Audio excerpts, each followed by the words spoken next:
সম্মানিত ভিউয়ার্স, আশা করি আপনারা সবাই ভালো আছেন। শ্বাসকষ্ট নিয়ে আলোচনা আমার এর আগেও আমি করেছি, তো আজকে চেষ্টা করব আপনাদেরকে শ্বাসকষ্ট বিষয়ে বেশ কিছু ধারণা দেওয়ার। আশা করি সবাই শুনবেন। তো শুরু করি। ডিসপোনিয়া, যেটা শ্বাসকষ্ট।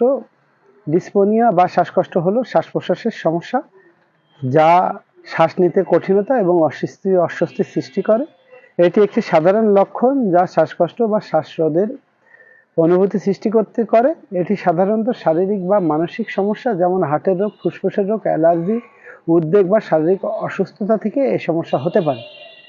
এবার আলোচনা করব ডিসফোনিয়া বা শ্বাসকষ্টের কারণ। ডিসফোনিয়া হওয়ার পিছনে বেশ কিছু কারণ থাকতে পারে, যেগুলি শ্বাসনালীর সমস্যার সঙ্গে সম্পর্কিত। এর মধ্যে কিছু সাধারণ কারণ, যেমন ফুসফুসের সমস্যা, রেসপিরেটরি ইস্যুস। প্রথমেই হচ্ছে যে অ্যাস্থমা, শ্বাসনালী সংকুচিত হয়ে শ্বাস প্রশ্বাসের সৃষ্টি করে। তারপরে আছে সিওপিডি, যেটা ক্রনিক অবস্ট্রাকটিভ পালমোনারি ডিজিজ। এটি শ্বাসনালীর দীর্ঘমেয়াদী সমস্যা সৃষ্টি করে থাকে। তারপরে নিউমোনিয়া, ফুসফুসের সংক্রমণ সৃষ্টি হওয়ার কারণে শ্বাস নিতে কষ্ট হয়। তারপরে পালমোনারি এম্বোলিজম, ফুসফুসের রক্ত জমাট, এটি শ্বাসনালীতে বাধা সৃষ্টি করে এবং শ্বাসকষ্ট বাড়িয়ে দেয়। তারপর আছে পালমোনারি ফাইব্রোসিস, ফুসফুসের দাগ বা স্কার টিস্যু, এটি ফুসফুসের টিস্যুর দাগ হয়ে শ্বাস প্রশ্বাসের সমস্যা তৈরি করে। তারপরে আছে 2 নম্বরে আছে হৃদরোগ বা হার্ট কন্ডিশন। প্রথমেই আছে হার্ট ফেলিওর, হৃদযন্ত্রের অক্ষমতা। এটা শ্বাসনালীতে রক্ত সঞ্চালন সমস্যার সৃষ্টি করে এবং শ্বাসকষ্ট বাড়িয়ে দেয়। তারপর আছে অ্যানজাইনা, যেটা হৃৎপিণ্ডের অক্সিজেন সরবরাহ কমে গেলে শ্বাস নিতে সমস্যা হতে পারে।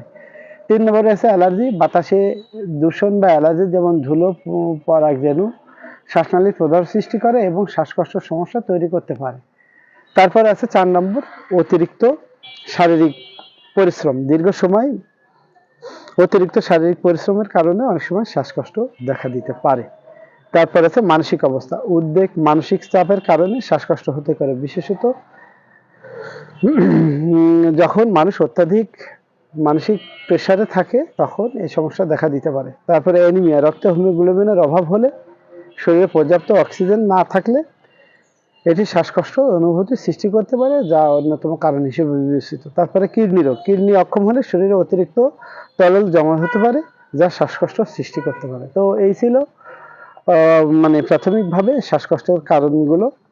এবার আলোচনা করব লক্ষণ। প্রথমে হচ্ছে শ্বাসকষ্ট, শ্বাস নিতে কষ্ট হওয়া, শ্বাস নেওয়ার সময় কঠিনতা অনুভব করা, বুক চাপ ধরা অনুভূতি হওয়া, নিঃশ্বাস বন্ধ হয়ে যাওয়ার মতো অনুভূতি তৈরি হতে পারে।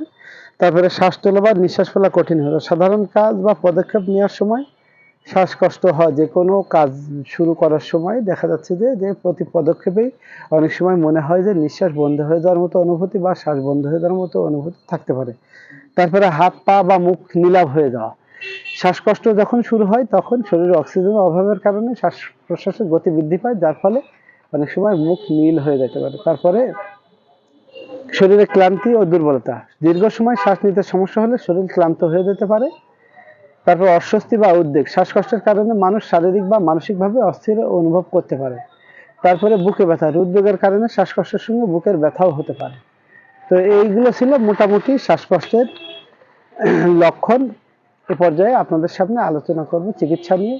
ডিসপোনিয়া বা শ্বাসকষ্টের চিকিৎসায় হোমিওপ্যাথি সহায়ক হতে পারে, তবে এটি রোগের মূল কারণ এবং রোগীর শারীরিক অবস্থা অনুভব করে নির্দিষ্ট ওষুধ সিলেকশন করাই একটা গুরুত্বপূর্ণ কাজ। আর এই সংক্রান্ত যে কোনো পরামর্শ আপনারা আমাদের কাছ থেকে ফ্রি পেয়ে যাবেন।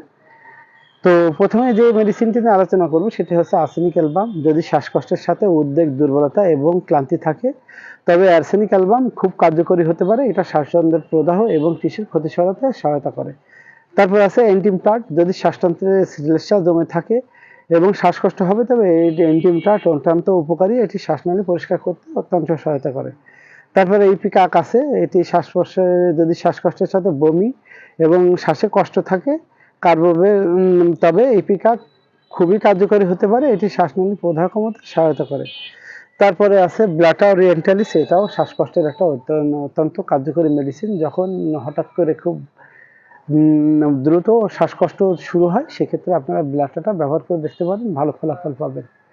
এছাড়াও জেবক্স অ্যান্ড কোম্পানি কর্তৃক প্রস্তুতকৃত অ্যাজমালিন ড্রপটা আপনারা এই ক্ষেত্রে অত্যন্ত কার্যকরী। দিনে 3 থেকে 4 বার পানি সহ খাওয়ার পরে 15 ফোঁটা আপনারা ব্যবহার করতে পারেন। আশা করা যায় কাজে এই অ্যাজমার সমস্যা কার্যকরভাবে এটা আর আপনাদেরকে দূরে রাখতে পারবে। পাশাপাশি অ্যাজমা বক্স ট্যাবলেটটিও এক্ষেত্রে অত্যন্ত কার্যকর। যখন শ্বাসকষ্ট শুরু হবে তখন একটা অ্যাজমা বক্স ট্যাবলেট এবং হালকা উষ্ণ পানি সহ গ্রহণ করবেন। আশা করা যায় খুব দ্রুত আপনাদের এই অ্যাজমা রোগ থেকে আপনারা পরিত্রাণ পাবেন। এছাড়াও আরো বেশ কিছু মেডিসিন আছে যেগুলো আপনারা নিয়মিত ব্যবহার করলে একসময় কার্যকরভাবে এই অ্যাজমার সমস্যা থেকে আপনারা মুক্ত থাকতে পারবেন। তো এই ছিল আজকের আলোচনা। আশা করি ভালো লাগবে সবাই আমাদের ভিডিওটি লাইক শেয়ার করে দেবেন। ধন্যবাদ। ভালো থাকবেন সবাই।